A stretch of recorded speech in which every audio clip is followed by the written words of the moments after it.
محمد بن رافع نے کہا ہم سے عبدالرزاق نے حدیث بیان کی، انہوں نے حضرت ابن عباس اور جابر بن عبداللہ انصاری سے خبر دی،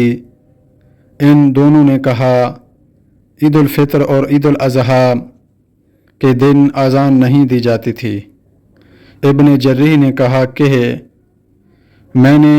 عطا سے کچھ عرصہ بعد پھر پوچھا تو انہوں نے حضرت جابر رضی اللہ عنہ سے خبر دی کہ عید الفطر کے دن اذان نہیں ہے، نہ اس وقت جب امام نکلے، نہ نکلنے کے بعد، نہ اقامت ہے، نہ اعلان، اور نہ کوئی اور چیز۔